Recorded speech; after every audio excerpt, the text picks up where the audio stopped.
Bom dia, vamos retomar direito constitucional, artigo 5º, estamos no inciso 11, estamos inciso por inciso. Quem quiser, né, ter acesso ao material, trocar ideia com a gente, na descrição do vídeo tem as nossas redes sociais, os links. Nós já fizemos aí direito penal, direito processual penal, legislação penal, várias legislações extravagantes de direito penal, e agora estamos em direito constitucional, especialmente no artigo 5º, e estudando juntos inciso por inciso. Hoje nós vamos estudar, né, a partir do inciso 11. A casa é asilo inviolável do indivíduo, ninguém nela podendo penetrar sem consentimento do morador, salvo, vamos marcar nossa ferramenta aqui de comentários, salvo. Esse salvo é justamente a exceção, né? Viu? Salvo é, então, com exceção de, salvo, está em vermelho aqui, vermelho. Salvo, ou seja, a regra é isso, salvo em flagrante delito, desastre, prestar socorro, para dar aqui embaixo, cortei, mas não, queria só marcar, prestar socorro, e aí tem essa pegadinha aqui que também sempre cai em prova, vou botar em verde aqui, ou durante o dia por determinação judicial. A gente vai ler aqui os comentários, mas de regra o que o cara tem que levar para a prova, né, o candidato, é: a casa é asilo inviolável, essa é a regra, ninguém nela pode penetrar. Aí salvo, ou seja, exceção, flagrante delito, desastre, prestar socorro. Então tem 3 situações, independente da hora, madrugada, noite, Natal, Ano Novo, tá em flagrante delito. Aconteceu um desastre, sei lá, entrou um caminhão na casa, tocou fogo, explodiu um botijão de gás. Isso é um desastre. Você pode entrar, não vai pedir autorização do morador. Ou aí tu está indo prestar socorro, né? Agora, um outro caso, aí é mais uma exceção, durante o dia, não pode à noite, durante o dia, por determinação judicial, ou seja, reserva de jurisdição, só um juiz. Não pode o delegado, não pode o PM, não pode o policial civil, não pode o Ministério Público, não pode a Defensoria Pública. Só pode com a mandato do juiz, né? Mandato. Uma outra coisa que tem ocorrido muito, acho que a gente estudou lá na lei de drogas, né? Você tem fortes indícios de flagrante, mas não tem justa causa para o flagrante. Ou seja, você tem...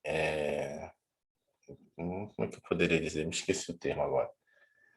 Nesse caso, se você não tem o flagrante delito assim, nítido, o morador tem que dar autorização. Teve um caso agora no STJ, uma quantidade grande de cocaína. A pessoa foi pega com um pouquinho só, né, portando, e o policial entrou na casa dele. Chegou no STJ, o STJ anulou. Porque o fato dele estar com um pouco da droga pode ser usuário, não necessariamente traficante. E vamos dizer assim, o cidadão de bem lá não deu autorização para ele. Você já anulou todo o processo. Peraí, então, mesmo que a polícia encontrou uma quantidade grande de cocaína dentro da casa do cara, por ele não ter dado o consentimento e não haver ali uma ordem judicial, já que estava de dia, por exemplo, e o policial entrou, foi anulado o processo? Foi anulado. Meu Deus. Por causa Desculpa. que, assim, não teve justa causa, né? Qual foi a justa causa? Aí estava com 1 grama, 5 gramas. Era justa causa? Né? Levaram ele na casa dele, botaram ele na viatura. Não, vamos lá na sua casa. Ele não deu autorização. E aí, infelizmente, né, Assim como a regra é para proteger para o bem, também acaba protegendo às vezes o mal. Mas o mal você pode fazer dentro da legalidade. Se você é fora da legalidade, você faz justamente isso, né? Você anula, porque às vezes. E, e na realidade a gente tem a teoria do fruto da árvore. Como é que é? Eu esqueci agora o termo. Fruto da árvore. Os frutos da maçã podre, né? Ou da árvore, né, envenenada. Se você tem uma prova ilícita, tudo que vem depois dela, que decorre dela, já era. Ah, não, mas isso aqui foi, lógico, tem uma teoria que fala que se você conseguiu autonomamente, assim, foi decorrente daquela prova, mas veio de uma outra fonte anônima, essa prova vai se manter. Agora, tudo que decorreu a partir dali já era. Ah, mas descobriu um assassinato, não, porque já começou numa prova ilícita. Não interessa o que você descobriu. Foi de uma fonte anônima, autônoma, desculpa. Foi de uma fonte autônoma? Foi. Aí pode. Não, mas foi decorrente daquela prova ilícita que não tinha autorização judicial, que a pessoa não deu a autorização dela para entrar na casa dela? Foi, então já é. Vai continuar o processo, mas sim está baseado nessa prova. Complicado, mas infelizmente a gente também, além de poder ficar indignado como cidadão, a gente tem que, como concurseiro, saber disso. Precisa. O que a gente tem que entender para a prova? Se o cara botou uma situação concreta em que a pessoa foi pego com uma quantidade pequena de droga entorpecente, esse fato é justa causa para a inviolabilidade do domicílio? Não. Tem que ter autorização do cidadão. Essa é a mais nova jurisprudência do STJ. Tem que ter. E como é que eu comprovo isso? No julgado, depois a gente pode ver, no julgado você tem que ter autorização ou por escrito, ou por áudio ou vídeo. Não é dizer ele disse. Foi o que ocorreu também no caso. Ele disse, não, cara, isso eu não disse. Não, ele disse, não disse. Prova. É a palavra do cara contra o outro. Vai acreditar em quem? Na polícia ou no bandido? Aí vai ficar na razoável dúvida. Ou pega o celular lá. Agora, várias polícias têm aquela câmera, né? Tem aquela câmera, né? Qual é o nome? Me esqueci o nome. Bodycam, né? Bodycam, que fica no corpo. Posso entrar na sua casa, cidadão de bem? O cara tem que, ainda que alguém esteja cutucando ele lá, tá bora, se não falar, tu vai levar mais porrada. Não, então deu o consentimento, vamos lá. Mas, infelizmente, é isso que a gente tem que aprender dessa regra aqui. Pequena quantidade de entorpecente não é justa causa para adentrar no imóvel da pessoa. O princípio da inviolabilidade, isso aqui é bastante grande, não sei se tem bastante coisa, mas vamos lá. O princípio da inviolabilidade domiciliar tem por finalidade proteger a intimidade e a vida privada do indivíduo, bem como garantir-lhe, especialmente no período noturno, o sossego e a tranquilidade. Questão central para que se possa compreender o alcance desse dispositivo constitucional é saber qual é o conceito de casa. Para o STF, o conceito casa revela-se abrangente, estendendo-se a qualquer compartimento habitado, qualquer aposento ocupado de habitação coletiva, qualquer compartimento privado não aberto ao público, onde alguém exerce profissão ou atividade profissional. Ou seja, casa não é casa só residência, domicílio, né? Apesar de estar falando aí, né, casa, mas não é só casa, domicílio. Pode ser o restaurante da pessoa, onde ela exerce o trabalho dela, mas especificamente na parte onde ela tem o escritório administrativo do restaurante. Ali, a polícia pode entrar até onde é de uso comum. A partir dali, não. Considerado esse termo casa, escritório do advogado, Uma tenda seria consultório, poderia ser estendido.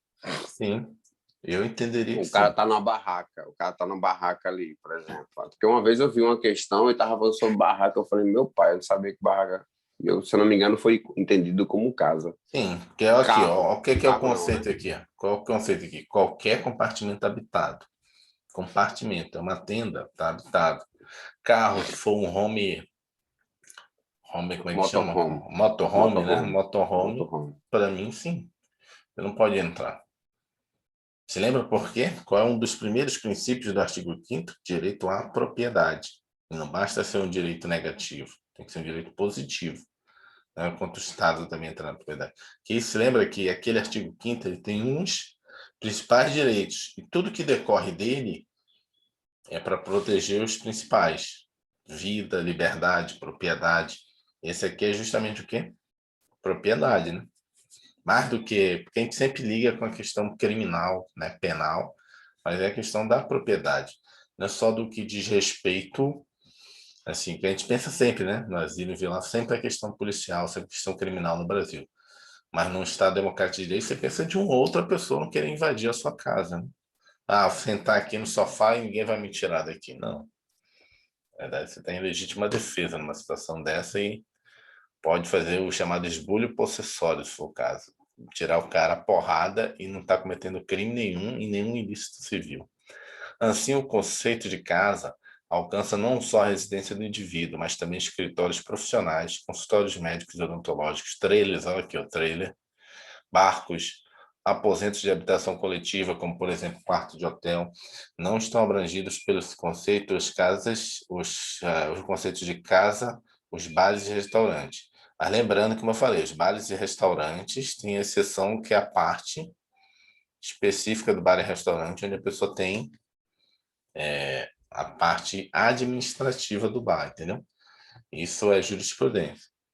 Bar e restaurante, não tem problema nenhum. O policial está correndo, né, algum indício ali, você vai entrando, vai pegar a pessoa ali. Ah, mas não te autorizei a entrar no bar. Não pagou a entrada, não tem nada a ver, aquilo ali é público.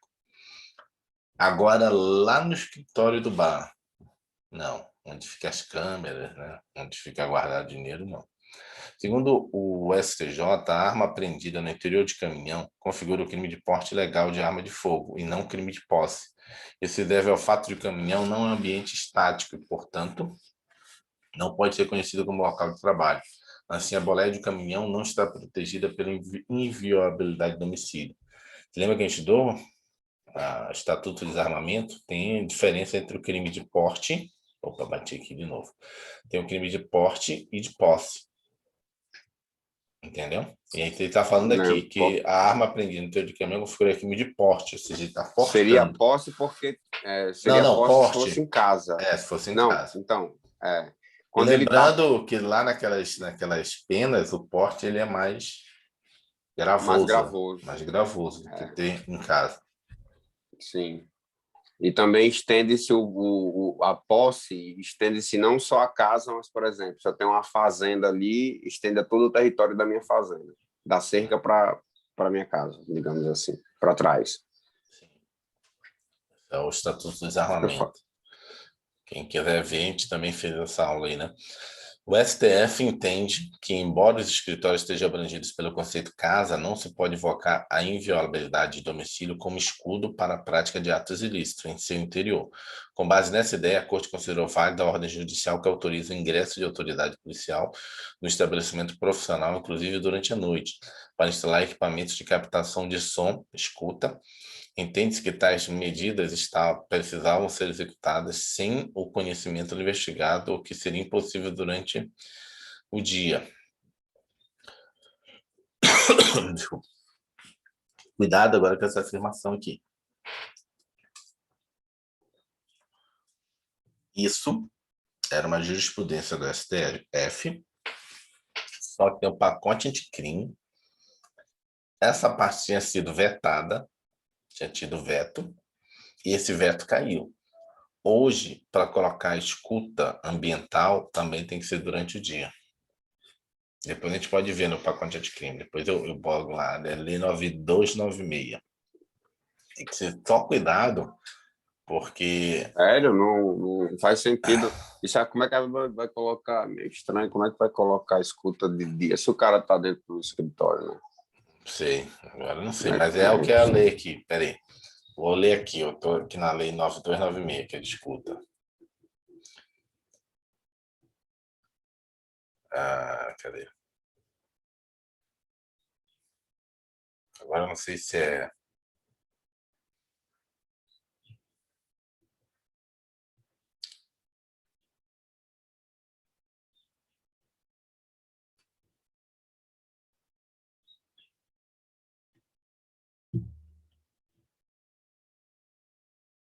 Não sei se é na organização criminosa. Deixa eu ver na organização criminosa, que aí você vai ver claramente, lembrando que isso aí foi antes de ter a lei, agora o Supremo tem que manter, mas para ele manter esse entendimento tem que dizer que a lei é inconstitucional, entendeu? Esse que é o problema. Mudou a lei sobrepõe a jurisprudência, né?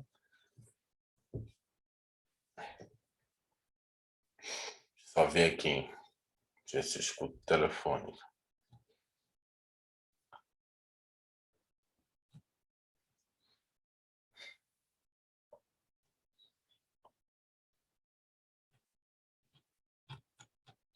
Tem que ver qual foi a lei que eles botaram isso. Se foi na lei da organização criminosa, ou se foi na própria lei de interceptação.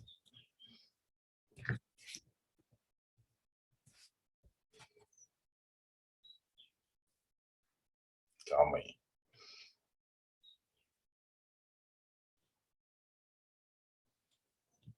Não sei qual foi a lei agora.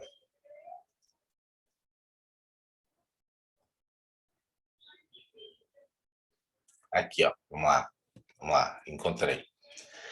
Na própria lei de interceptação telefônica, agora não é mais de interceptação telefônica, né? Que ele fala assim, é o próximo inciso, que é o inciso 12 que a gente vai estudar. Mas o que que ele fala aqui na lei? Aqui, ó. Artigo 8A, 8º A. Para investigação e instrução criminal, poderá ser autorizado pelo juiz, a requerimento da autoridade policial ou do Ministério Público, a captação ambiental de sinais eletromagnéticos, ópticos ou acústicos, certo? Quando a prova não puder ser feita por outros meios disponíveis igualmente eficazes, houver elementos probatórios razoáveis de autoria e participação em crimes e infrações, aliás, a participação em infrações criminais cujas penas máximas sejam superiores a 4 anos, ou infrações conexas, ou seja, tem que ser acima de 4 anos. Infração conexa aqui é chamado fonte anônima. Fonte anônima, não, desculpa, me esqueci. Calma, não é fonte anônima.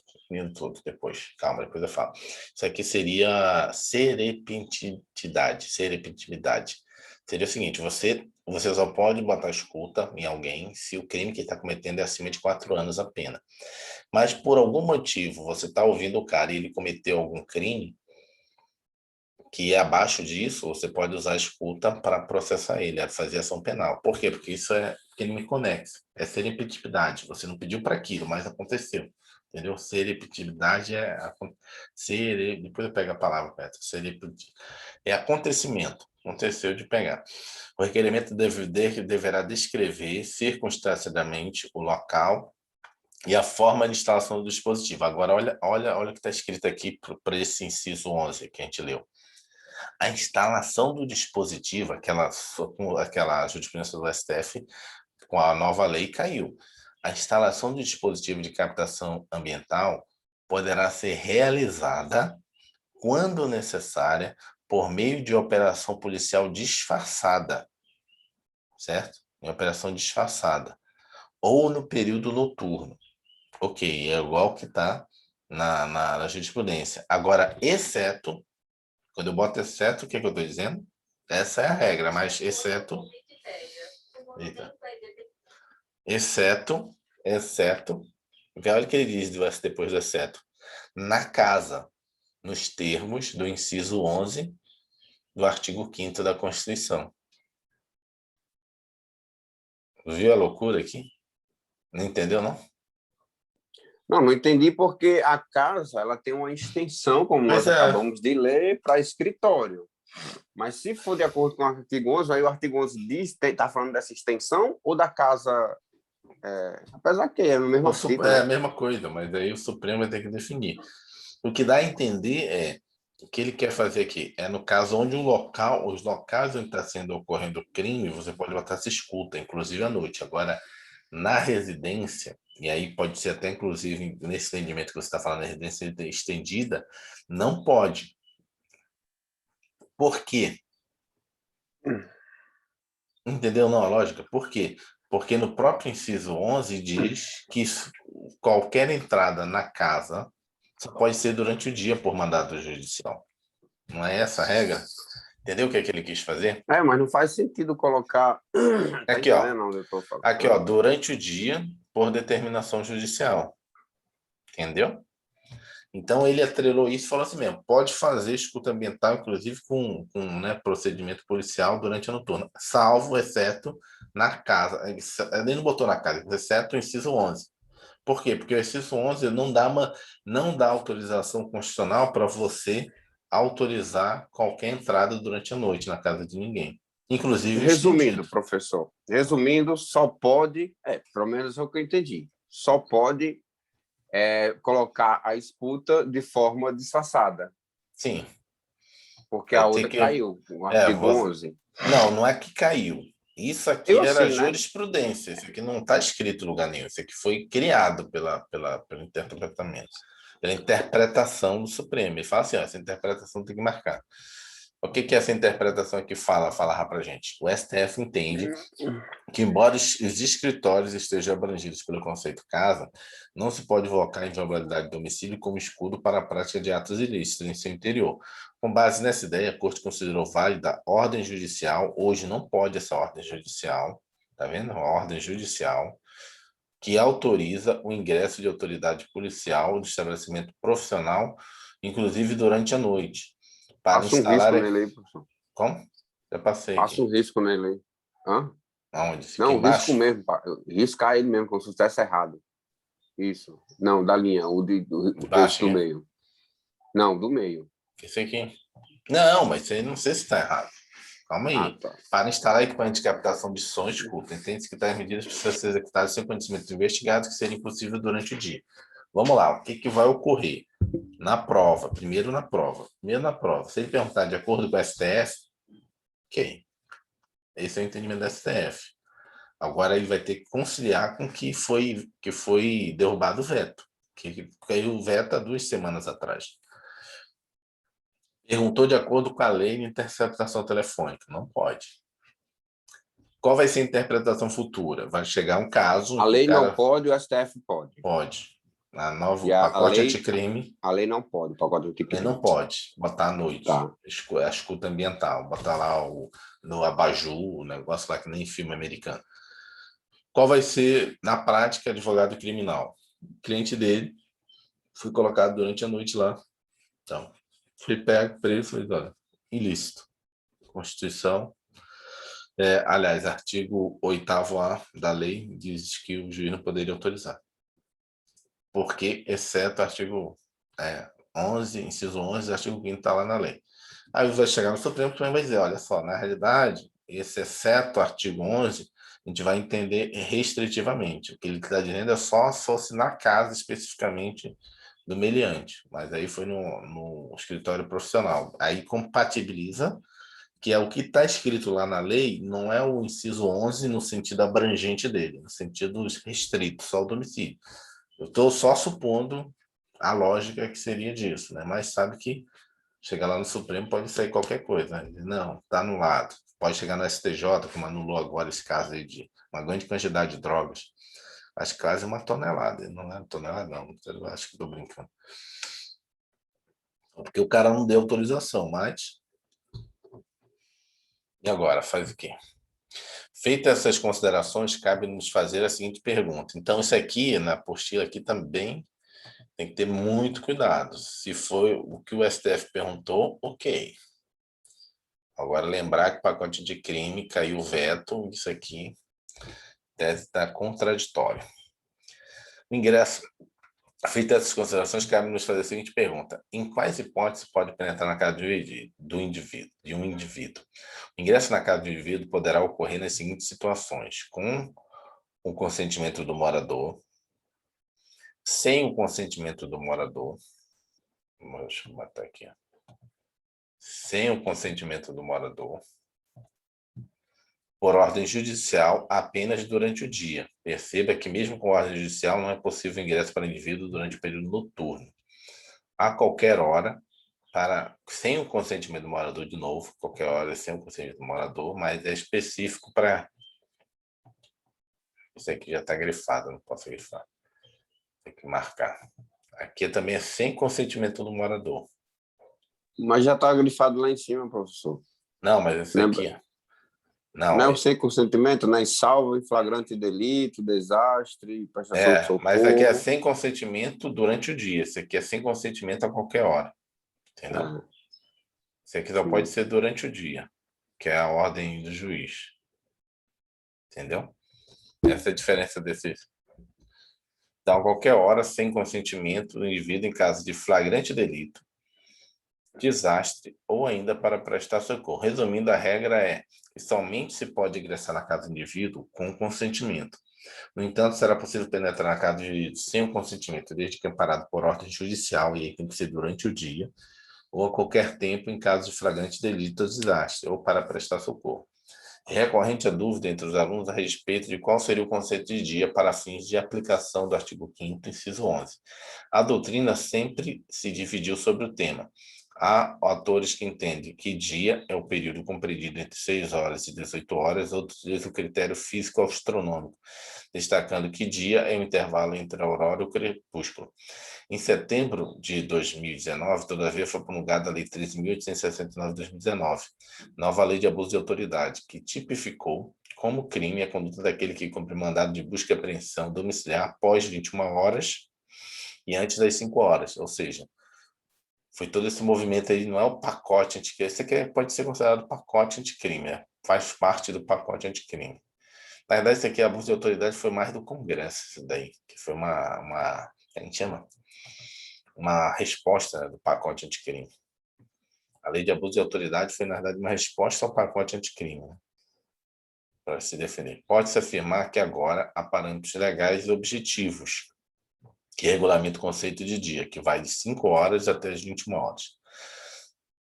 A inviolabilidade domiciliar também se aplica ao fisco e à polícia judiciária. Segundo o STF, nem a polícia judiciária, nem a administração tributária podem, afrontando direitos assegurados pela Constituição da República, invadir domicílio alheio com o objetivo de apreender, durante o período diurno e sem ordem judicial, quaisquer objetos que possam interessar ao poder público. Ou seja, nem a polícia, nem a Receita Federal pode dizer, não, eu sou autoridade, né? Não pode. A autorização é reserva de... Essa autorização é com reserva de jurisdição. O que é reserva de jurisdição? Só o juiz autoriza. Como já comentamos, a entrada de autoridade policial em domicílio sem autorização judicial será possível nas situações de flagrante delito. Isso é particularmente relevante no caso de prática de crimes permanentes, nos quais a situação de flagrância se estende no tempo. Exemplo de crimes desses seriam o cárcere privado ou porte de drogas, que é esse caso aí que chegou lá, né? O porte de drogas. Só que o entendimento é, porte de drogas, ok. Você tem droga em casa? Não. Não, tô achando que você é traficante. Vamos lá, vou te prender. Não, não autorizo entrar na minha casa. Criança lá, não, vamos lá. Foi isso que ocorreu, entendeu? Chegou lá, tinha quantidade grande de drogas e chegou no final do processo, o advogado criminalista, não, e não autorizou. Perdeu. Foi para o Supremo. Supremo, não, desculpa, Tribunal. Não autorizou, perdeu. Chegou no STJ, olha, e não autorizou, ganhou. Reverteu todo o processo, anulou, entendeu? No STJ anulou o processo. Nesses casos, nesses crimes, exige-se uma pronta resposta das autoridades policiais que devem ingressar no domicílio sem autorização judicial. Todavia, essa prática pode dar ensejo a abuso de autoridade, uma vez que o policial pode vir a ingressar em domicílio sem se que tem indícios relevantes de que um crime esteja sendo praticado. Foi isso que eles usaram, né? Eles acharam que esses indícios têm que ser relevantes. Nesse caso, não tinha indício relevante. O cara estava com uma pequena quantidade, né? Para coibir o abuso de autoridade, o STF deixou consignado o entendimento de que a entrada forçada em domicílio sem mandado judicial só é lícita, mesmo em período noturno, quando amparada em fundadas razões devidamente justificadas a posteriori, que indique que dentro da casa ocorre situação de flagrante delito, sob pena de responsabilidade disciplinar, civil e penal do agente ou da autoridade e da nulidade dos atos praticados. Foi o que ocorreu, teve nulidade. Por último, vale destacar que a doutrina admite que a força policial, tendo ingressar na casa do indivíduo durante o dia, compara em ordem judicial, prolonga suas ações durante o período noturno. Vamos responder umas questõezinhas aí. O ingresso forçado, o ingresso forçado em domicílio sem mandado judicial é admitido desde que a autoridade policial justifique Não. previamente a ocorrência de flagrante Ah, delito. Errado, né? não tem que ser previamente, né? Não. Eu Pegou vou na hora, já era. aqui, ó. Razões devidamente justificadas. Deixa eu botar aqui. Não, esse aqui. Aqui, ó. Devidamente justificadas a posteriori. Né? Então, não dá para você justificar antes, né? Você vai justificar depois que levar a pessoa para a delegacia, né? Então, Isso. previamente, que é o ingresso forçado em domicílio deve estar na parada em fundadas razões a serem posteriormente justificadas. Eu tinha marcado aqui. Posteriormente justificadas. Não se falar, portanto, justificativa prévia, que estão erradas. Deixa eu botar de outra cor, na realidade. Acho que o correto seria esse. Seria posteriormente justificado. Aí sim está errado. Vamos lá. PCDF, Polícia Civil do Distrito Federal, 2015. Admite-se a apreensão pela Polícia Federal e pela Receita Federal de livros contábeis e documentos fiscais de clientes localizados no escritório de advocacia, pois o escritório não se equipara a domicílio. Equipara-se. Errado. Errado. Limite-se a pensão da Polícia Federal, né? Não. Escritório, consultório. Equipare-se, sim. PCDF 2015. É ilegal, por violação ao domicílio, a prova obtida por meio de escuta ambiental e exploração de local, em escritório de advocacia realizada no período noturno, mesmo com ordem judicial. Aí. Ó, pronto, vamos lá. Aí, em período tudo mesmo com ordem judicial. Aí não está especificando se é o STF ou não, mas a gente dá para entender, né? Uhum. Não. Ó, é ilegal. Hã? É ilegal por violação de domicílio a prova obtida por meio de escuta ambiental e exploração de local em escritório de Uhum. advocacia. E não está falando do STF. Olha o que ocorre agora. Antigamente, não existia lei que proibia. Só existia o posicionamento do STF. Então, o posicionamento completo era que Do podia. STF, podia. Do STF, independente se você votar ou não. Numa questão dessa, agora, isso aqui, vou grifar aqui, numa questão dessa, em virtude da derrubada do pacote anticrime, isso aqui gera anulação. Porque só quem autoriza isso é o STF. Quem entende isso? Hoje, Teria que estar especificado, né, professor? teria que estar especificado. Hoje, Segundo o entendimento do STF, ou hoje, pacote de crime. hoje essa expressão aqui, ó. Opa, tirei o negócio sem querer. Deixa eu explicar aqui, vamos tentar explicar essa questão. Hoje, essa expressão aqui, vou botar aqui, ela estaria errada. Entendeu? Segundo o pacote de crime. Porque hoje existe lei, então seria ilegal. Lei proibindo isso, certo? Isso. Isso, porque lei é uma coisa, justiça, juridicidade é outra. Mas juridicamente poderia se levar para frente? Poderia, porque o Supremo tem uma jurisprudência que sim. Agora, legalmente, tem uma lei que diz que não. E aí? Esse é o problema na prática, não? Para isso que tem, porque tem aquele pessoal que não entende às vezes do direito, acha, não, tudo tá escrito, precisa de advogado. Aí para isso que precisa de advogado. Olha só, você fez essa escuta ambiental, só que o pacote anticrime, na hora que modificou a lei 9296, lei de escuta ambiental, o que ocorre? Agora é proibido fazer isso durante a noite. Não, mas o Supremo para a jurisprudência. Sim, mas a jurisprudência não sobrepõe a lei. Até porque a lei foi posterior à jurisprudência. O objetivo de criar a lei, a súmula, a jurisprudência, ela não vincula o Poder Judiciário, senão você estaria tirando freio e contrapesos, entendeu? estaria dando sobreposição ao judiciário, você estaria engessando o poder legislativo. Então, tudo que o Supremo diz é que é Entendi, fez o verdade, contrapeso, sim. entendeu? Tudo que o Supremo diz é verdade, aí só porque ele falou de um jeito, eu não posso fazer uma Nenhum, lei que seja ao contrário. nenhum poder pode mandar mais que o outro, digamos assim, Então, né? Porque tem. por isso que você, quando você pega lá súmula vinculante, controle de constitucionalidade, julgou uma lei constitucional não, constitucionalidade não tem nada a ver. Alguma coisa ali, você pode mudar a Constituição, você não pode mudar o artigo 5º. Isso ocorre muitas vezes. O Supremo decide no sentido, o Poder Legislativo vai lá e muda. Ou seja, ok, você entende assim, ok, então vou fazer uma lei que é diferente. Você não pode mais entender diferente, porque não é, não é que os juízes vão ser la boche, né? Como é que é? Porque tinha um termo que usava antigamente, na época da Revolução Francesa, la boche, que loire, poxa, ela lá. La bouche de loi, em francês. Ele diz assim, o juiz é a boca da lei. Não é isso, o juiz não é a boca da lei. Não vai dizer só o que está na lei. Pode interpretar a lei, se é constitucional ou não. Não é a boca da lei.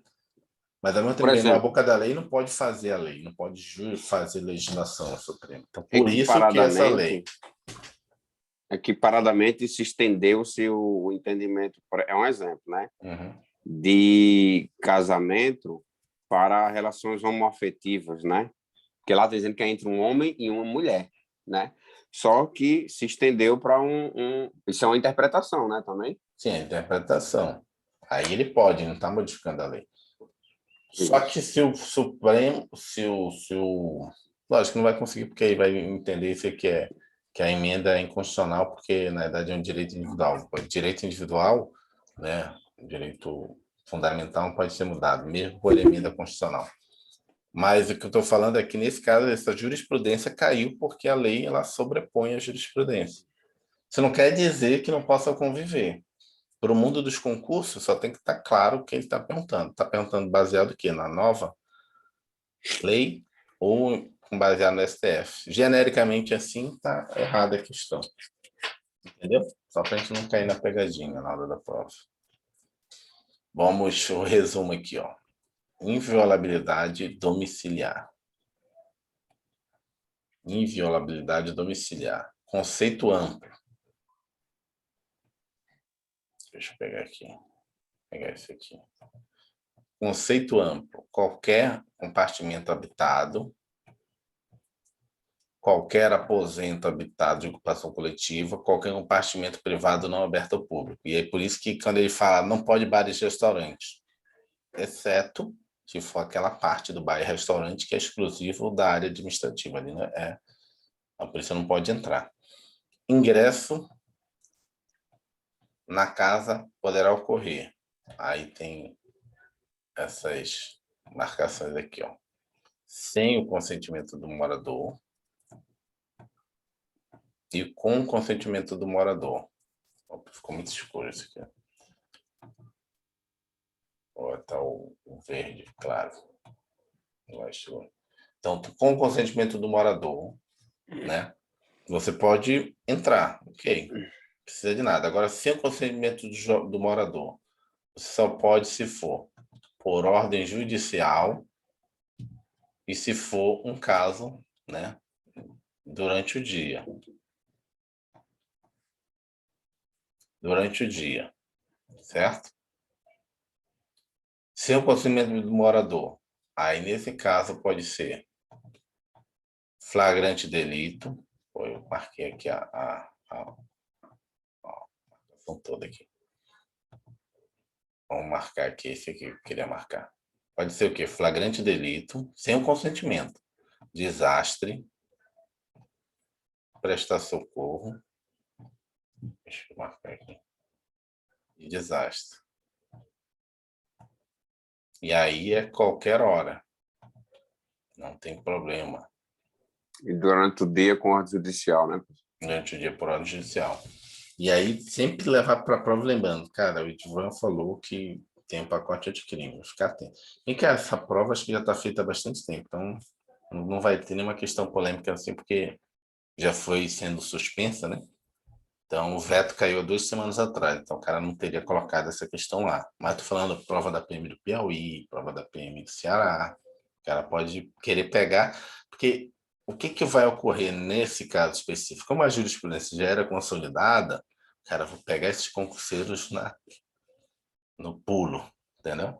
Vou botar aqui que eles vão cair todo mundo.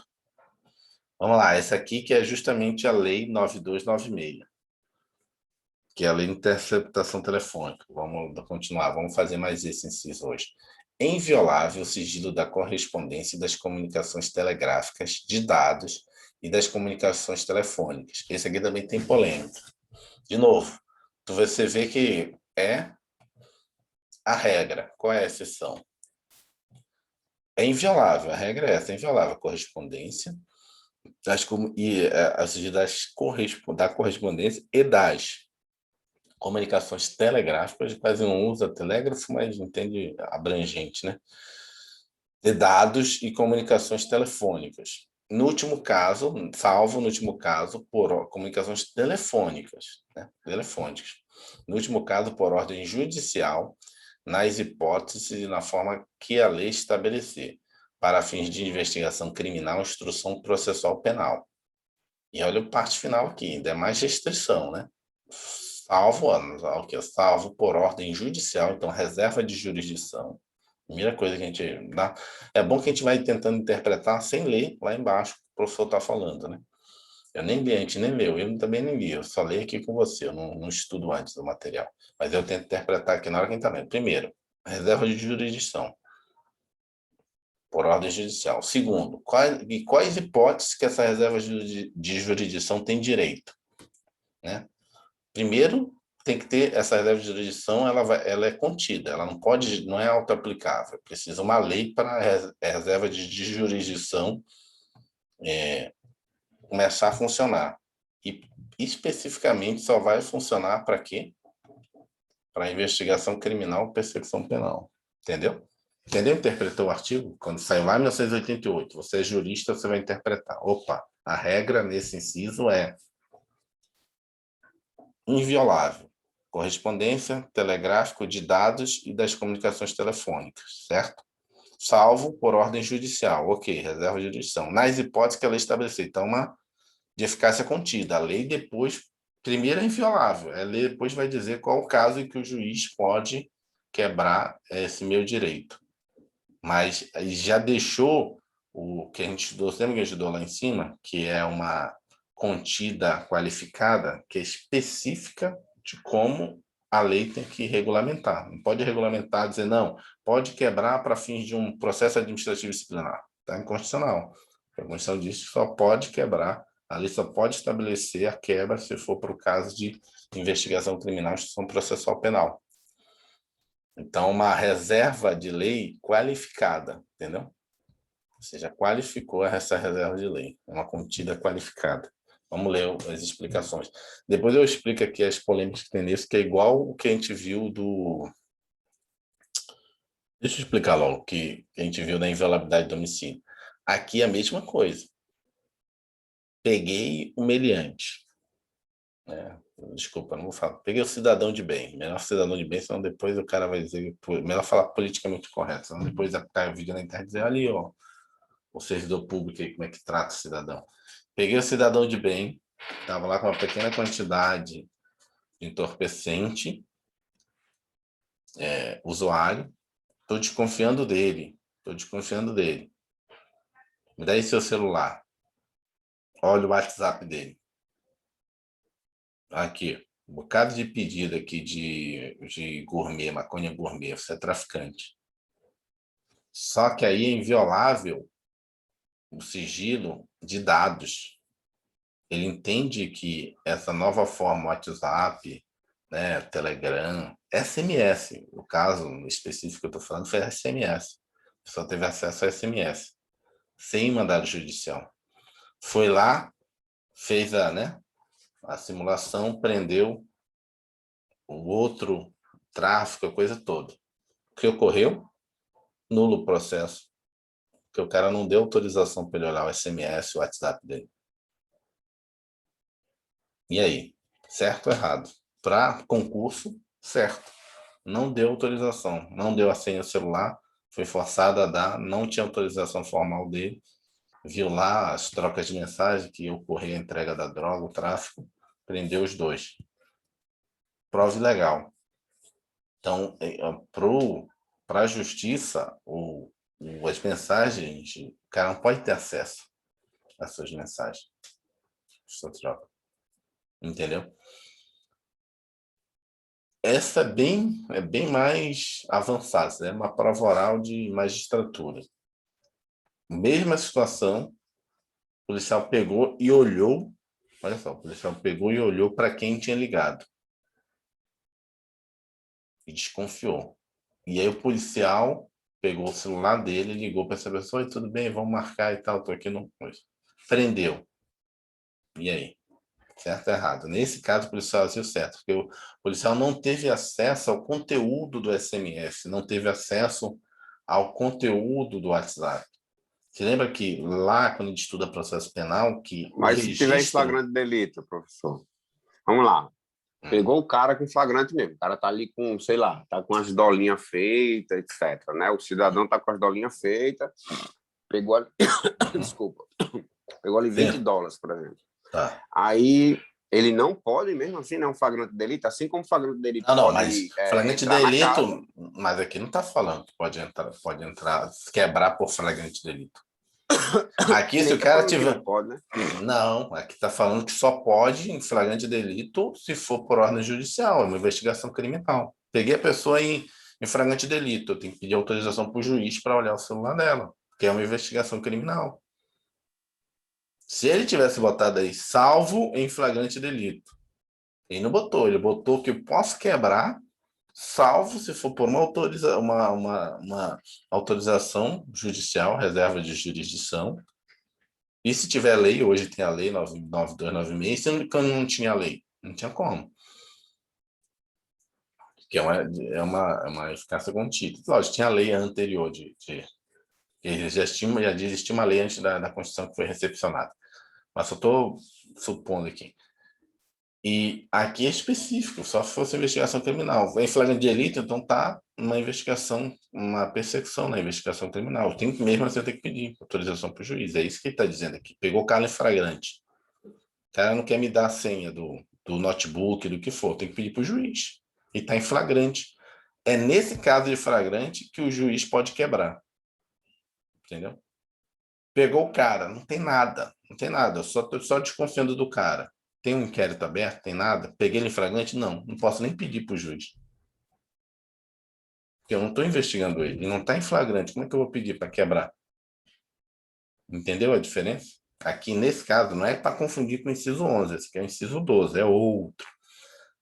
Naquele caso ali que eu falei para você que a pessoa ligou para outra pessoa, por que é correto? Porque no próprio Código de Processo Penal, aqui você não está quebrando o sigilo, né? Lá naquele caso. Porque você não está tendo acesso, está tendo acesso ao registro. E no Código de Processo Penal, você pode, o próprio policial, ele pode ter acesso para quem você ligou, a hora que você ligou. Isso daí é o registro das ligações, não é o conteúdo dela. Você não está quebrando, não está interceptando nada. O registro, a própria operadora pode passar para a autoridade policial. O policial pode ter acesso, a Receita Federal pode ter acesso, o Ministério Público pode ter acesso, entendeu? Que é registro, não estou sabendo. Você ligou para a pessoa, e aí? Não prova nada. Mas nesse caso, ele viu e ele fez a ligação. Entendeu a diferença? Nesse caso, não houve quebra, por quê? Porque você não está tendo acesso à interceptação, ao conteúdo. Vamos ver aqui se ele tem essas questões que a gente começou. Segundo Alexandre de Moraes, a inviolabilidade do sigilo de dados, artigo 5º, inciso 12, complementa a previsão do direito à intimidade e à vida privada, artigo 5º, inciso 10, sendo ambas as previsões uma defesa da privacidade e regidas pelo princípio da exclusividade. Esse princípio pretende assegurar ao indivíduo, como ressalta Tércio Ferraz, sua identidade diante de riscos proporcionados pela niveladora pressão social e pela incontrastável impossibilidade de poder político. A privacidade é um bem exclusivo, pois está no domínio das opções pessoais de cada indivíduo. Ela não é, enfim, guiada por normas e padrões objetivos. O artigo 5º, inciso 12, trata da inviolabilidade das correspondências e comunicações. Hoje quase não existe correspondência. Na verdade, é o próprio WhatsApp, né? Correspondência no sentido de carta e tal. A princípio, a leitura do inciso 12 pode dar a entender que o sigilo da correspondência das comunicações telegráficas de dados não poderia ser violado, apenas haveria exceção constitucional para a violação das comunicações telefônicas. Né? Não é esse, todavia, o entendimento que prevalece. Como não há direito absoluto no ordenamento jurídico brasileiro, admite-se, mesmo sem previsão expressa na Constituição, que a lei ou decisão judicial também possa estabelecer hipótese de interceptação das correspondências e das comunicações telegráficas e de dados, sempre que a norma constitucional esteja sendo usada para cobertar ilícito. Então, sim, é porque ele botou salvo no último caso, né? Opa, fiz besteira aqui. Queria botar em verde. Até aqui.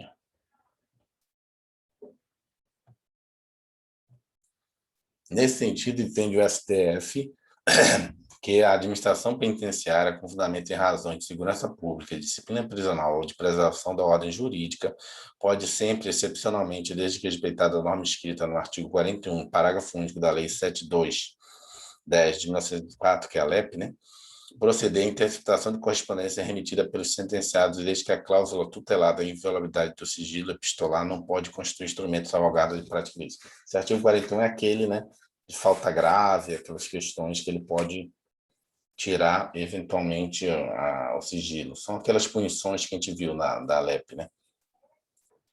Sobre a comunicação de dados, é relevante destacar a importante jurisprudência da STF. Suponha que em uma operação de busca e apreensão realizada no escritório profissional, os policiais apreendem um disco rígido, HD de um computador, no qual estão armazenados e-mails recebidos pelos investigados. Neste caso, entende a Corte que não há violação ao sigilo das comunicações de dados, porque a proteção constitucional é da comunicação de dados e não dos dados em si, então, ou seja, do registro que está lá. Entendeu? A diferença é a mesma coisa do SMS, né? Aliás, de eu ver o SMS, que é a comunicação que está ali, aí a informação, né? Não está armazenado, estou conversando com a pessoa, o WhatsApp está conversando, de eu saber para quem você ligou, entendeu? Em outras palavras, não há nessa situação quebra o sigilo das comunicações, interceptação das comunicações, mas sim apreensão da base física na qual se encontram os dados. Agora, vamos imaginar a seguinte situação. Suponha que o policial realize prisão em flagrante delito, apreendendo o telefone celular que estava de posse do preso. Eu acho que ele botou aqui o novo caso. Na sequência, passa a verificar no celular do preso conversas de aplicativo do WhatsApp. Nessa situação, as provas seriam lícitas? Não. Segundo o STJ, é ilícita a prova obtida por acesso do WhatsApp sem autorização judicial. As mensagens armazenadas no aparelho estarão, afinal, protegidas pelo sigilo do telefone. Aqui, ó, 50. Vamos ver qual foi o ano que eles decidiram isso aqui, ó. 2016. Entendeu? Então, isso é clássico, vai cair em prova. Entendeu? 2016, vive caindo isso aqui. O WhatsApp é a nova ferramenta, né, de comunicação. É a mais utilizada, eu acho. Por outro lado, se o celular for apreendido, a operação de busca e apreensão, autorizada por ordem judicial, admite que a autoridade policial verifique o conteúdo que estiver armazenado no aparelho, incluindo as conversas pelo WhatsApp. Não haverá necessidade para análise desses dados, de nova autorização judicial. Vamos lá, o que ele está falando no final aqui, ó. Por outro lado, se o celular for apreendido, a operação de busca e apreensão autorizada por ordem judicial, admite que a autoridade policial verifique o conteúdo que estiver armazenado no aparelho, incluindo as conversas pelo WhatsApp. Não haverá necessidade para análise de dados de nova autorização judicial. Só que aqui ele tem que explicar exclusivamente o seguinte, por exemplo, prova de delegado da Polícia Federal. Não foi essa, o que foi essa agora? Você tem que especificar qual é o celular, qual é o número do celular e quem é o dono. O e-mail, você tem que botar o e-mail do celular. Por quê? Porque na hora que você pegar o celular e ter acesso a isso, ok, você está colhendo uma prova lícita. Se chegar, você é juiz, eu sou juiz, chegou lá um pedido, né, para busca e apreensão de um celular. Depois que autorizar a busca, autorização e apreensão desse celular, eu sei que ele vai ter acesso às conversas. Eu não posso dar essa autorização genérica para ele. Ele vai ter que me dizer qual é o e-mail do celular. Por quê? Porque senão o cara chega com uma carta branca, ele sai pegando todo o celular e verificando. Aquele que for mais. Não, esse aqui que tem os negócios. Então é esse aqui que é o meu, entendeu? Esse aqui que eu pedi. Entendeu a situação? Se aqui, porque na verdade assim, não está entrando em detalhes, mas numa prova mais aprofundada, que é agora na prova da Polícia Federal, que era uma organização criminosa e tal, tinha várias situações ali. Se você fosse pedir a busca e apreensão do celular, você tem que estar na peça, especificamente o número do celular, que na outra lei fala, na hora que Nos você vai pedir autos, isso, nos né? autos lá do inquérito, você tem que especificar. Tá aqui, ó. Peguei o celular do João, o celular de e-mail, tal, tal, tal, tal, e foi averiguado tal, tal, tal coisa no celular. É isso? Não, na hora que você vai pedir a busca e apreensão, quero pegar o celular de número tal, né? Chip tal, e-mail, Hum, que é o número atrás do celular que identifica ele exclusivamente, né? Me esqueci o nome, identificador móvel, eu não sei o que, internacional. É exclusivo operação de daquele busca e celular. apreensão. É tipo um CPF do celular, entendeu? Só que ele não botou aqui, mas fica com isso. É diferente desse aqui. Eu peguei o cara em flagrante delito, eu não posso ter acesso ao celular dele. Outra coisa é eu peguei o celular por meio de uma ação de busca e apreensão e estou com o celular aqui na delegacia. Eu não peguei a pessoa, eu peguei o celular. Eu tive autorização judicial para pegar o celular. Tudo que tiver ali no celular eu tenho acesso. Agora eu estou prendendo a pessoa, ainda não tive autorização. Estou com mandado de prisão contra ele. O celular tem que fazer outro pedido. Entendeu? Mas a gente está falando busca e apreensão? Não, busca e apreensão é para objetos. Tá. Calma, Então, você por está outro lado, o confundindo. celular for apreendido. Você tá confundindo. Vamos lá. O que que. De novo, depois você entra nas nossas aulas lá de processo penal para relembrar. Busca e apreensão, quando o juiz autoriza isso, busca e apreensão são para objetos. Quando você quer a pessoa, você faz pedidos, você representa para o juiz para solicitar prisão. Prisão são pessoas. Na hora que tu solicita apreensão, você só solicitou busca e apreensão. Normalmente, quando o cara vai solicitar isso, ele, né, o delegado vai solicitar mandado de prisão, que o juiz peça mandado de prisão, preventiva ou temporária, né? Vai solicitar busca e apreensão também. E a busca e De apreensão tem que computador, especificar de computador, de celular. objeto. São coisas Entendi. separadas. O juiz pode autorizar a prisão e não autorizar a busca e apreensão. Pode autorizar a busca e apreensão e não autorizar a prisão do cara. Entendeu? Não acho que é o caso de prender o cara. Pode ir lá na casa dele, fazer busca e apreensão, pode trazer ele para a delegacia, pegar o depoimento e depois libera. O juiz pode autorizar. O delegado ele não toma essa decisão. Ele solicita, ele requer, né? Pede uma representação para o juiz. É diferente. O que ele está explicando aqui é que a busca e apreensão foi do celular. E aí o juiz já autorizou a você, em tese, né, o entendimento é que você pode ver as comunicações ali. Continuando. Agora que já estudamos tópicos relevantes sobre o sigilo da correspondência das comunicações de dados, vamos nos focar no estudo do sigilo das comunicações. De início, é importante destacar a diferença entre quebra do sigilo das comunicações, interceptação das comunicações telefônicas, são coisas diferentes.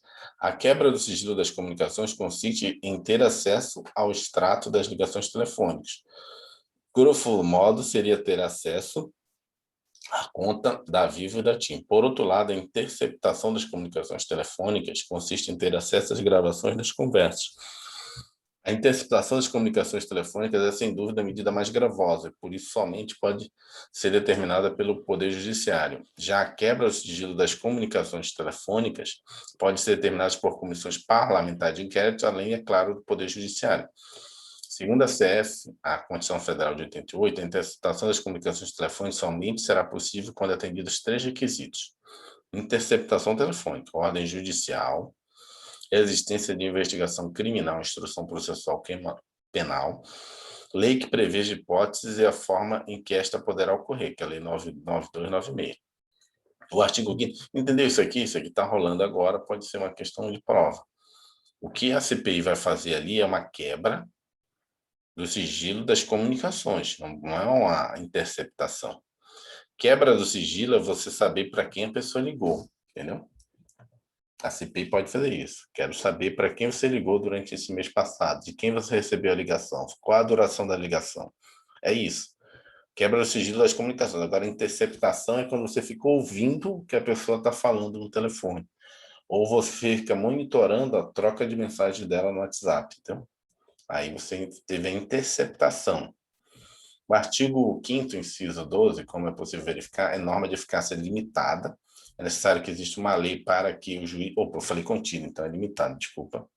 Eu mesmo confundi, agora caiu a ficha, é limitado. Porque precisa de lei para ter a autorização do juiz. Essa interpretação aqui está meio equivocada.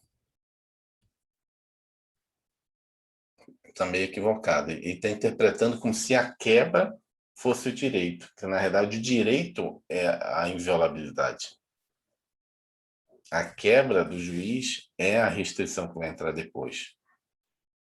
Entendeu? Depois eu posso procurar. Entendeu o que ele está falando aqui? Está equivocada essa interpretação. Aqui, ó, o artigo 5º, inciso 2, como é possível verificar, é norma de eficácia limitada. Norma de eficácia limitada, você só pode exercer o direito quando você tiver a lei. Enquanto não tiver a lei, você não exerce o direito. Ou seja, antes da lei de quebra de telefônico, as minhas comunicações podiam ser violadas? Não, né? Eu acho que ele entendeu errado aqui.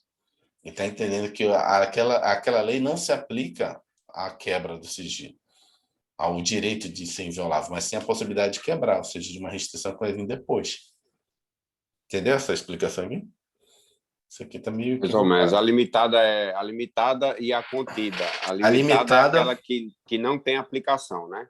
não tem aplicação. Tipo, o servidor Precisa de o uma. servidor exercerá a greve, o servidor tem direito de greve, na forma que a lei regulamentar. Enquanto a lei não regulamenta, não tem direito à greve, porque é a lei que tem que regulamentar. Nesse caso, o meu sigilo é inviolável, salvo quando a lei disser que pode ser quebrado pelo juiz. Esse salvo é contenção da minha inviolabilidade, não é a minha Então, seria inviolabilidade ser contida. quebrada. Na verdade, para mim seria contida, sabe? Explicar esse parágrafo aí está equivocado, aí, nesse Mas eu tô sentido. achando que foi. Eu acho que isso foi o professor que deve ter colocado, não foi. Não tá lá. Por exemplo, o artigo 5º, como é possível verificar, é de norma. Eu acho que isso aí é a opinião dele, Uhum. entendeu? Não é, Uhum. então, Sim, depois não eu tem vou que. procurar. É necessário que exista uma lei para que o juiz possa autorizar, nas hipóteses na forma da lei estabelecida, a interceptação das comunicações telefônicas.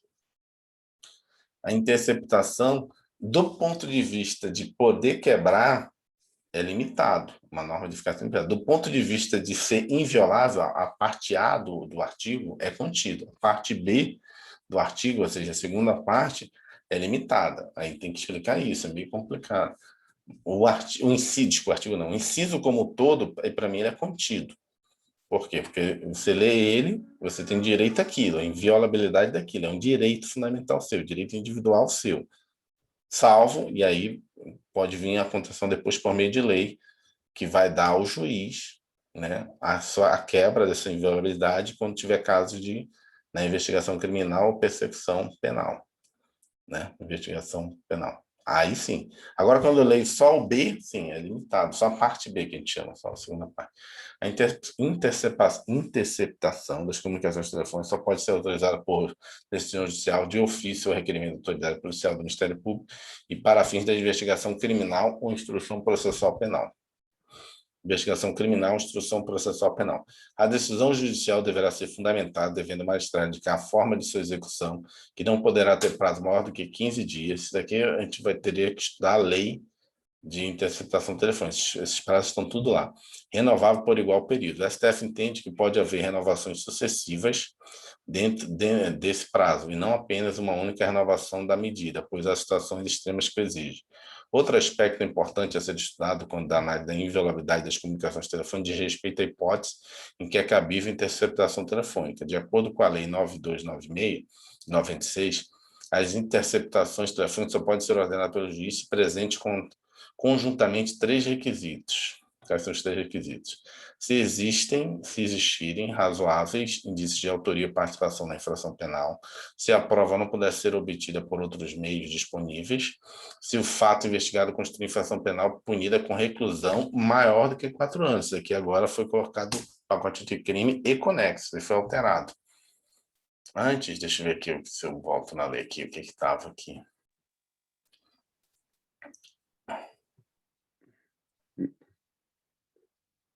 Cadê?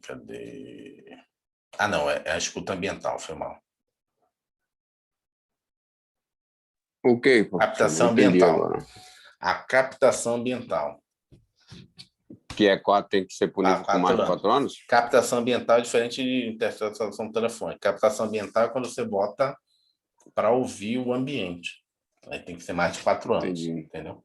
A quebra realmente é só reclusão. Não tem o tempo aqui. A interceptação telefônica autorizada pelo Poder Judiciário tem como objetivo subsidiar a investigação de infração penal punível com reclusão. No entanto, é bastante comum que no curso da efetivação da interceptação telefônica, novas infrações penais sejam descobertas, inclusive com autores e partes diferentes. Essas novas infrações penais são o que a doutrina chama de crimes achados, que são conexos com os primeiros. Daí também está agora o pacote de crime, já colocou especificamente lá. As informações e provas levantadas por meio da interceptação telefônica poderão subsidiar a denúncia desses crimes achados, ainda que estes sejam puníveis com a pena de detenção, que a gente conversou antes. O STF também reconhece que é válida a prova de um crime descoberta acidentalmente durante a escuta telefônica autorizada, judicialmente para a apuração de um crime diverso. Assim, se o juiz havia autorizado a interceptação telefônica para o crime de homicídio e descobre-se que um dos interlocutores cometeu o crime de sequestro, a prova será válida no processo referente de crime de sequestro. A interceptação telefônica será admitida mesmo em se tratando de conversa entre acusado em processo penal e seu defensor. Segundo o STF, apesar do advogado ter seu sigilo profissional resguardado para o exercício de suas funções, tal direito não pode servir como escudo para a prática de atividades ilícitas, pois nenhum direito é absoluto. O simples fato de ser advogado não pode conferir ao indivíduo imunidade da prática de delitos no exercício de sua profissão. Também é importante o entendimento que se tem sobre a denominada prova emprestada, mas o que vem a ser prova emprestada? É uma prova que é obtida no curso de uma investigação criminal ou instrução processual penal e posteriormente é usada, emprestada em um processo administrativo disciplinar. Segundo o STF, dados obtidos em interceptação de comunicações telefônicas e escutas ambientais judicialmente autorizados para a produção de prova em investigação criminal ou instrução processual penal podem ser usados em procedimento administrativo disciplinar contra a mesma ou as mesmas pessoas em relação às quais foram colhidos, ou contra outros servidores, cujos supostos ilícitos teriam despontados à colheita dessa prova. Ou seja, né, não pode autorizar para fazer o PAD, mas se você colheu lá as informações, pode usar depois no PAD.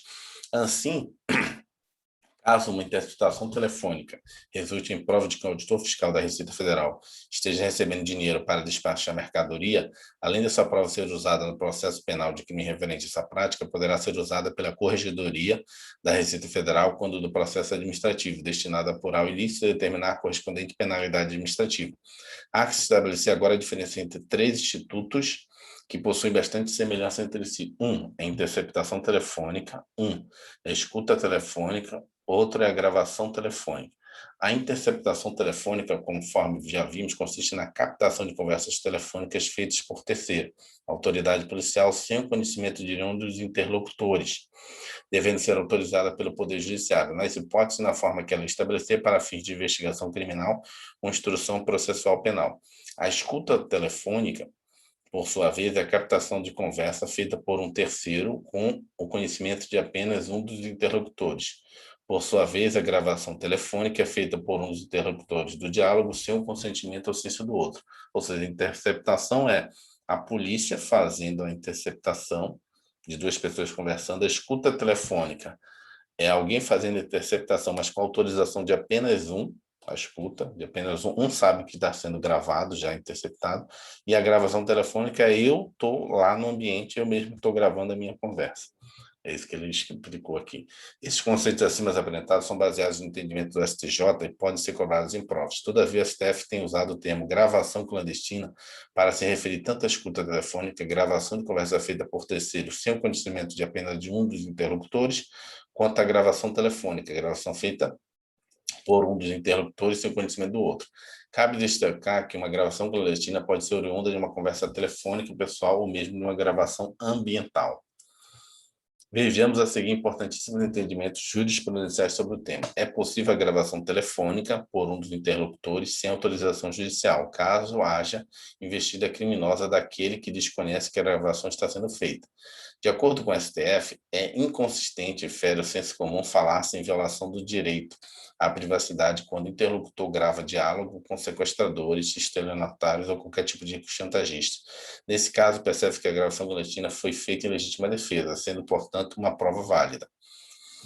Segundo o STF, havendo necessidade de coleta de prova via gravação ambiental, sendo impossível a apuração do crime por outros meios e havendo ordem judicial nesse sentido, é lícita a interceptação telefônica. São ilícitas as provas obtidas por meio de interceptação telefônica determinada a partir de apenas de denúncia anônima. Se eu dei uma denúncia anônima, vou pedir uma solicitação de interceptação telefônica. Não pode. Primeiro tem que fazer verificação preliminar se está havendo crime, né? Sem investigação preliminar. Com efeito, uma denúncia anônima não é suficiente para que o juiz determine interceptação telefônica. Caso ele o faça, a prova obtida a partir desse procedimento será ilícita. Vamos ver algumas questões para finalizar hoje. Uma outra coisa também que mudou no pacote anticrime, que isso aqui é esse item aqui, é isso aqui, ó. Eu não sei se foi na lei de abuso de autoridade. Eita, fiz besteira aqui. Eu não sei se foi na lei de abuso de autoridade. Tem que pegar isso aqui com calma, depois eu posso tirar a dúvida. É que quando você faz a gravação, essa gravação aqui, ó, a gravação telefônica, antes você poderia passar essa gravação telefônica e eventualmente poderia ser usado para punir a pessoa, entendeu? Poderia ser usado para processar a pessoa. Eu acho que pela lei de abuso de autoridade, agora, quando caiu os vetos, porque caiu os vetos, esse é o problema, que muita coisa a gente já não está estudando para conta de mim. Quando você faz essa gravação, você só pode usar em benefício de você, para se defender. Se a pessoa cometeu algum crime, você não pode passar para a polícia para ela processar ela. Entendeu a diferença? Entendi. Você pode gravar, continua válido, mas para usar em defesa própria. Dizer assim, esse cara falou que eu sou bandido, mas na verdade aqui, ó, ele que é o bandido. Posso pegar aquilo para processar ele? Não, vai ter que fazer um outro inquérito, uma outra coisa, e buscar outras provas. É lícito, vamos lá, o uso de prova colhida por via de interceptação telefônica no curso de inquérito policial em processo administrativo, em processo disciplinar instalado contra o servidor não investigado pelo mesmo fato na seara criminal. Peraí, vamos lá. É ilícito o uso da prova colhida por via de interpretação telefônica no curso de inquérito policial em processo disciplinar Não, né? instaurado com servidor não investigado Tá pelo errado. mesmo fato na seara. É lícito, não é ilícito. É lícito. Foi pega a interceptação telefônica. O servidor está cometendo corrupção, que vai ser apurado no juízo criminal, mas aquilo também é uma infração disciplinar administrativa. Pode pegar essa prova. E está botando que No é curso ilícito. do. Ele No acabou de curso. ler aqui, ó. Acabou de ler aqui. Cadê aqui? Aqui, ó. Aqui, ó. Também é importante o entendimento do que se tem denominado a prova emprestada, mas o que vem a ser prova emprestada é a prova que é obtida no curso de uma investigação criminal, instrução processual penal, e posteriormente é usada e prestada em processo administrativo. Segundo o STF, dados obtidos em interceptação de comunicações telefônicas e escutas ambientais judicialmente autorizadas para a produção de prova em investigação criminal ou instrução processual penal, pode ser usado em procedimento administrativo disciplinar. Correto. Por que está errado nesse caso? Porque ele botou I. Ele botou um izinho na frente. É ilícito? Não, é lícito. Você pode No usar a curso do prova inquérito. emprestada. Tá. Entendeu? Você pode usar essa Entendi. prova. Se ele tivesse tirado o izinho, ele transformaria ela em correta. Né? Incorreta, não incorreta. O STF admitir a prova emprestada, assim, prova colhida de interceptação telefônica no curso do inquérito policial poderá ser utilizada em processo administrativo disciplinar instaurado contra o servidor. Ministério Público do Estado do Rio Grande do Sul, 2014. Não se deve confundir a interceptação telefônica, esta autorizada pela Constituição Federal, desde que por ordem judicial, nas hipóteses na forma que a lei estabelecer para fim de investigação criminal ou instrução processual penal, com o sigilo dos registros telefônicos, que nada mais são do que os telefonemas registrados nos bancos de dados das operadoras de telefonia e que não estão sujeitos ao princípio da reserva de absoluta jurisdição, podendo comissões parlamentares de inquérito, segundo o precedente do Supremo Tribunal Federal, ter acesso a tais dados sem necessidade de ordem judicial. Correto. Certo. botar aqui. Então, amanhã a gente continua o inciso 13. 13? Ok. Rapaz, eu não sabia que muito era detalhe, grande assim, né? não. É muito detalhe. Cada inciso, por isso que o pessoal fala assim mesmo, o artigo 5º cai muito, mas não entende que não é um artigo simples. Cada inciso, são 73 incisos. Cada inciso tem vários detalhezinhos, várias jurisprudências, várias súmulas vinculantes. A gente vai chegar lá na parte que vai ter a súmula vinculante 13, súmula vinculante 5, vai ter várias súmulas vinculantes que regulamentam. Porque um incisozinho desse é um direito gigante na vida do cidadão, né? Então, tem lei, por exemplo, esse aqui tem uma lei regulamentando, lei 99296. Então, para você entender, no ponto de vista de um concurso até da magistratura do Ministério Público, você teria que pegar agora a lei, estudar a lei, entender a jurisprudência aplicada à lei. Esse inciso gera uma lei. Essa lei você tem que ler, entender a lei. Então, um inciso gera uma lei de 4 páginas para você entender, entendeu? Regulamentação daquele direito e ver a jurisprudência em cima daquela lei, né? Então vai juntando. Vai. De grão em grão. Mas é isso, Valeu. professor. Muito obrigado. Vamos conversando aí. Viu? Valeu, tá, tchau. Tchau. Valeu.